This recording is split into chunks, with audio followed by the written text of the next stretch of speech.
بسم اللہ الرحمن الرحیم نحمدہ ونصلی علی رسولہ الکریم۔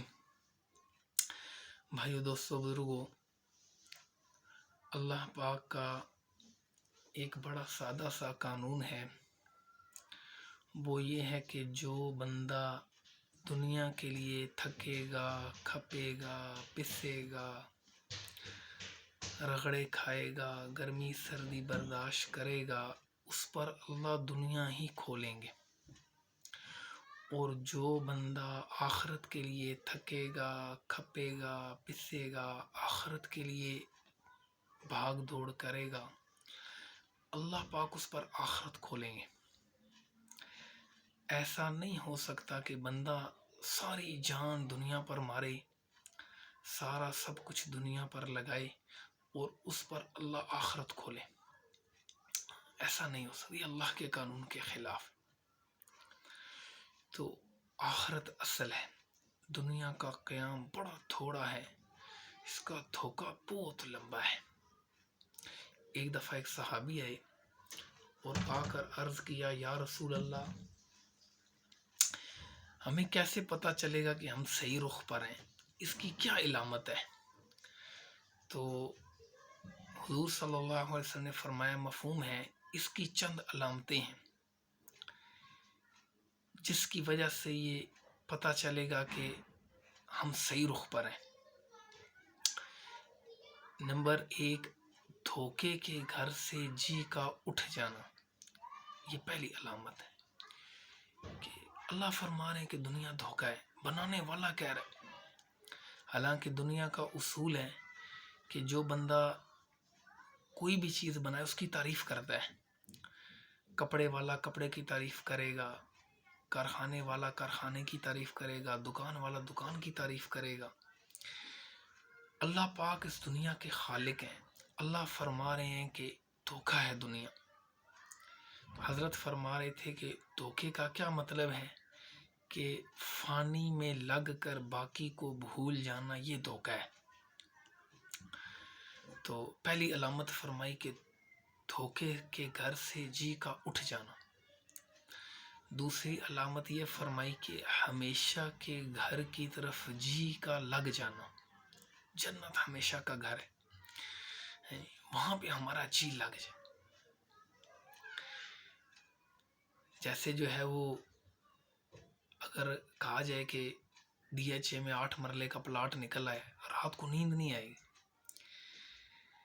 ایسے ہماری جو ہے وہ جنت کی طرف طبیعت چلے۔ صحابہ کی جنت کی طرف طبیعت چلتی، آخرت کی طرف طبیعت چلتی۔ فرمایا ہمیشہ کے گھر کی طرف جی کا لگ جانا۔ تیسرا فرمایا موت کو ہر وقت یاد رکھنا، ہر وقت اس کی تیاری میں لگے رہنا۔ فرمایا جس میں یہ باتیں پائی جائیں سمجھو وہ صحیح رخ پر ہے۔ تو بھائیو، دوستو، بزرگو، ہمارے ہر بندے کے پاس تھرمامیٹر ہے، وہ چیک کر سکتا ہے کہ وہ صحیح رخ پر ہے کہ نہیں ہے۔ نہیں ہے تو اس کی فکر کرے، اس کی فکر کرے۔ کہتے ہیں کہ ایمان کی فکر کرنا کھانا کھانے سے زیادہ، پانی پینے سے زیادہ، سانس لینے سے زیادہ ضروری ہے کہ بندہ اپنے ایمان کی فکر میں لگے۔ کہتے ہیں کہ بندے کی زندگی کا جو سب سے عجیب ترین دن ہوگا وہ اس کی اپنی موت کا دن ہوگا، کہ بندہ وہ کچھ دیکھے گا کہ اس کے ہوش اڑ جائیں گے۔ جیسے قرآن میں یہ پڑھتا ہے کہ جنت ہے، جہنم ہے، فرشتے ہیں، آخرت ہے۔ موت پر اللہ اس کو دکھائیں گے، یوں اس کی آنکھوں کے سامنے سے اس کی بیوی، اس کے بچے، اس کے گھر کو اس کی آنکھوں کے سامنے اوجل ہوتا ہوا یہ دیکھے گا، چھین لیا جائے گا۔ تو اس وقت یہ عجیب کیفیت بندہ حقیقت میں دیکھے گا۔ اللہ قرآن میں فرماتے ہیں، مفہوم ہے کہ بندہ اپنی آنکھوں سے فرشتوں کو اترتا ہوا دیکھے گا۔ تو بھائیو، دوستو، بزرگو، اس بات کی حقیقت ہمیں معلوم ہو جائے، اس کے لیے محنت ہے۔ کہتے ہیں کہ دنیا کی زندگی دھوکہ ہے، اس کا دھوکہ اللہ دو طرح کے لوگوں پر کھولا کرتے ہیں. ایک اس کا دھوکہ مجھ پر کھلے گا، آپ پر کھلے گا، کافر پر کھلے گا، دہریے پر کھلے گا، عیسائی پر کھلے گا، یہودی پر کھلے گا، دنیا کے ہر انسان پر کھلے گا. کب؟ جب موت آئے گی. اللہ فرماتے ہیں یہ فرشتوں کا اترنا یہ اپنی آنکھوں سے دیکھ. یہ جو دھوکہ کھلنا ہے نہ یہ میرے کام آئے گا، نہ آپ کے، نہ کافر کے، نہ دہریے کے، نہ عیسائی کے، نہ یہودی کے، دنیا کے کسی انسان کے کام نہیں. ایک دھوکہ کھلتا ہے دین کی محنت میں لگنے سے، جیسے اللہ رب العزت نے حضرات صحابہ کرام پر کھولا. ایک صحابی آئے اور اللہ کے نبی علیہ السلام کے پاس آ کر عرض کیا، یا رسول اللہ، اگر جنت سارے زیب و زینت کے ساتھ، سارے حسن و جمال کے ساتھ ہماری آنکھوں کے سامنے آ جائے، اور جہنم سارے عذاب کے ساتھ، ساری تکالیف کے ساتھ، ساری مصیبتوں کے ساتھ ہماری آنکھوں کے سامنے آ جائے، ہمارے ایمان میں ذرا بھی اضافہ نہ ہو. بھائیو دوستو بزرگو، یہ دھوکہ کھلنا اصل ہے. یہ دھوکہ کھلنا اصل. تو یہ محنت سے چیز پیدا ہوتی ہیں.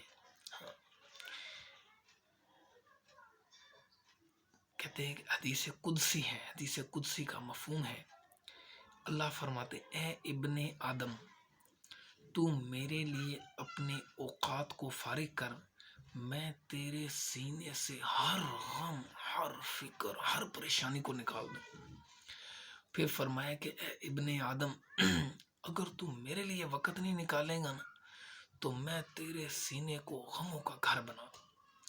بھائیو دوستو بزرگو، اگر ایک بندہ اپنا معاملہ اللہ کے ساتھ صحیح کر لے گا، حقیقی بات ہے کہ یہ جتنی مہنگائی ہے، جتنی پریشانی ہے، جتنے لوگوں کے یہ جو پریشانی کے اسباب بنے ہوئے، یہ جو حالات آئے ہوئے، اگر ایک بندہ اپنی ذات کے اعتبار سے اللہ کے ساتھ ٹھیک ہو جائے گا، اللہ پاک اس کے لیے ٹھیک ہو جائیں گے.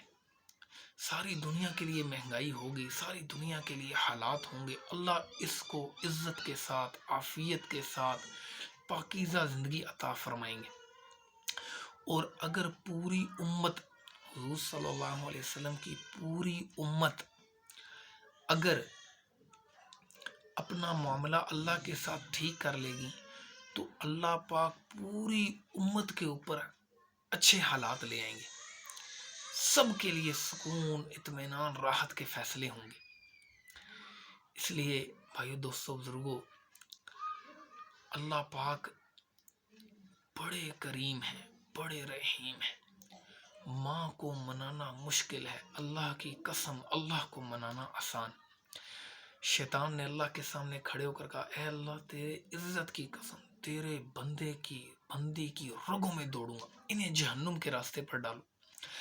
اللہ پاک نے فرمایا، اللہ کے عزت کی قسم، اللہ کے جلال کی قسم، اللہ کے بلند مرتبے کی قسم، میرا بندہ ایک دفعہ توبہ کرے گا میں اس کو معاف کر دوں. ایسے کریم اس کو کہتے ہیں جو تھوڑا مانگو زیادہ دے، بن مانگے دے، پکڑ کر چھوڑ دے. ابھی رمضان سے پہلے زلزلہ آیا، سب بندوں نے استغفار کی، توبہ کی، کلمہ پڑھا. اللہ نے زمین کو حکم دیا، ٹھہر جاؤ، میرے بندوں نے توبہ کر لی. حالانکہ اللہ کو پتا ہے کہ یہ جو میرے بندے ہیں یہ 5-7 منٹ کے بعد پھر وہی کام کریں گے جو پہلے کر رہے. لیکن کریم اس کو کہتے ہیں جو پکڑ کر، گرفت کر کے چھوڑ دے، اس کو کریم کہتے ہیں. اس رب کے ساتھ ہمارا واسطہ ہے، اس رب کے ساتھ ہمارا پالا پڑا ہے. وہ بڑا معاف کرنے والا ہے، بڑا بخشنے والا ہے، بڑا کریم ہے، بڑا رحیم ہے. ہاں، ہم تھوڑا غور تو کریں، اللہ نے ہمیں کیا کچھ نہیں دیا، کیسی کیسی نعمتیں دی. اللہ فرماتے ہیں اے میرے بندو، یہ بارشیں تم برساتے ہو کہ اللہ برساتا ہے. ہاں، اللہ فرماتے ہیں اللہ برساتا ہے. اللہ فرماتے ہیں اگر میں بارشیں بند کر دوں، زمین کے پانی کو تہوں کے اندر لے جاؤ، کیا کرو گے؟ کدھر سے لاؤ گے پانی؟ ہاں، اللہ فرماتے ہیں کھیتیاں کون اگاتا ہے؟ تم اگاتے ہو کہ اللہ اگاتے ہیں؟ کھیتیاں تو اللہ ہی اگاتے ہیں. کسان کو تو خود نہیں پتا کہ کون سا بیج میں نے سیدھا پھینکا، کون سا الٹا پھینکا.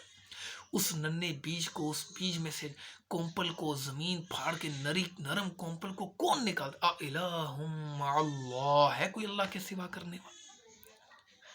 اللہ ہی نکالتے۔ بھائیو، دوستو، بزرگو،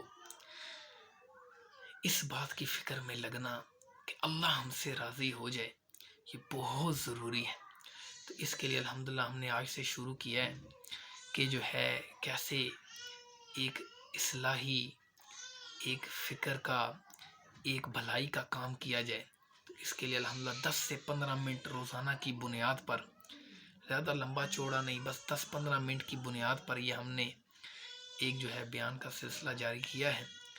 تو آپ حضرات جو سننے والے ہیں، آپ سے گزارش ہے کہ ہمارے علماء فرما رہے تھے کہ جس سے اللہ خیر کا کام لینا چاہتے ہیں اس کو اللہ خیر کی بات سناتے ہیں۔